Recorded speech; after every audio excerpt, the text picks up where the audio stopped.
National Herald trust से जुड़ी संपदा के हेर फेर को लेकर किए गए मुकदमे में फिलहाल गांधी परिवार यानी सोनिया गांधी, राहुल गांधी और अन्य आरोपियों को राहत मिल गई है।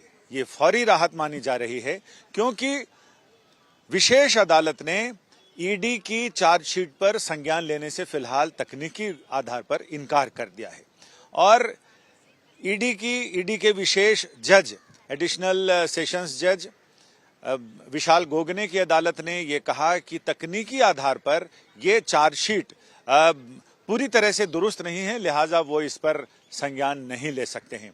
हालांकि उन्होंने ईडी यानी प्रवर्तन निदेशालय से कहा है कि वो चाहे तो जांच जारी रखी जा सकती है। अब इसे कांग्रेस अपनी विजय बता रही और कह रही है सत्यमेव जयते है, लेकिन ईडी के अधिकारियों का कहना है कि ये मामला ना तो ईडी की चार्जशीट पर मेरिट के आधार पर यानी गुणवत्ता के आधार पर किसी तरह की कोई टिप्पणी अदालत ने की है और ना ही जांच को रोका गया है, यानी जांच चलती रहेगी। इसमें अब हम आपको ये बताते हैं कि वो तकनीकी कारण क्या है। इसमें जब हमने जानकारों से बात की, कानून के जानकारों से बात की और सारे लोगों से बात की, तो उनका यह कहना था कि सबसे बड़ा तकनीकी कारण यह है कि ये पूरा मामला डॉक्टर सुब्रमण्यम स्वामी की शिकायत के आधार पर दर्ज किया गया है। उन्हीं की शिकायत के आधार पर इस पे सन 2022 से अब तक कई बार राहुल गांधी, सोनिया गांधी, सैम पित्रोदा और तमाम आरोपियों से ईडी अपने दफ्तर में बुलाकर कई बार पूछताछ कर चुकी है। पूरा राजनीतिक माहौल गर्मा चुका है।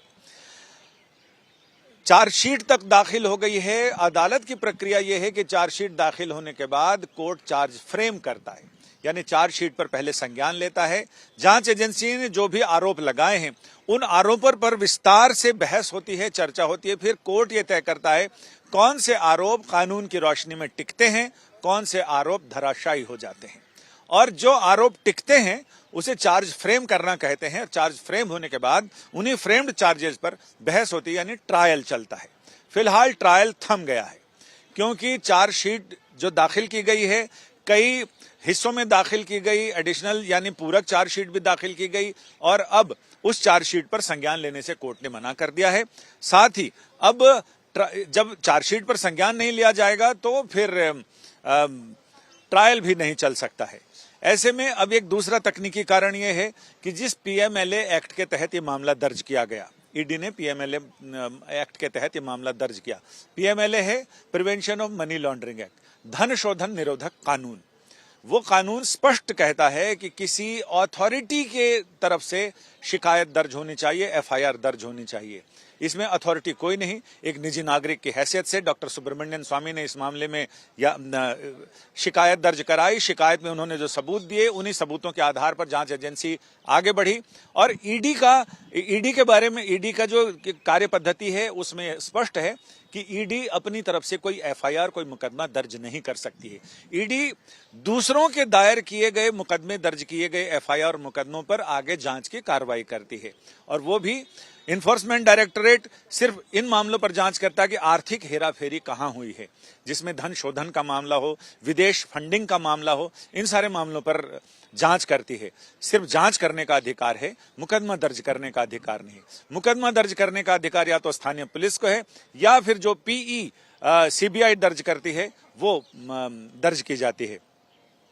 तो आप ये समझ लीजिए कि ईडी की स्थिति कोयल की तरह है जो अपना घोंसला नहीं बनाती, अपने घोंसले में अंडे नहीं देती। अंडे देने के लिए कौवे के घोंसले का इस्तेमाल करते हैं और जब वो बच्चे निकलते हैं तब तक कौवे ये सोचते हैं कि ये उनके बच्चे हैं, लेकिन जब वो बोलते हैं और कूकते हैं तब उनको पता चलता है कि नहीं, ये कोयल के बच्चे हैं। तो उसे अपना घोंसला बनाने का, वहां अंडे देने का अधिकार नहीं है। वो हमेशा दूसरों के घोंसले में अंडे देती है। तो इसको ऐसे समझ सकते हैं कि ईडी ऐसी एजेंसी है कि जो शादी करने का अधिकार नहीं है लेकिन बच्चे पैदा करने का अधिकार उनके पास होता है। तो ईडी ने इस मामले में कोई एफआईआर दर्ज कर नहीं सकती। एफआईआर कोई दर्ज हुई नहीं।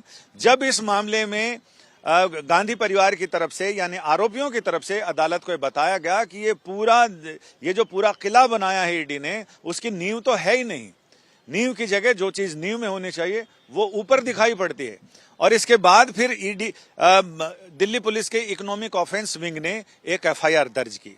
हालांकि जिस नींव पर पूरी इमारत बनी उस नींव में एफआईआर नहीं है, एफआईआर अब दर्ज की गई है, इसमें अब ईडी के पास दो उपाय रहते हैं।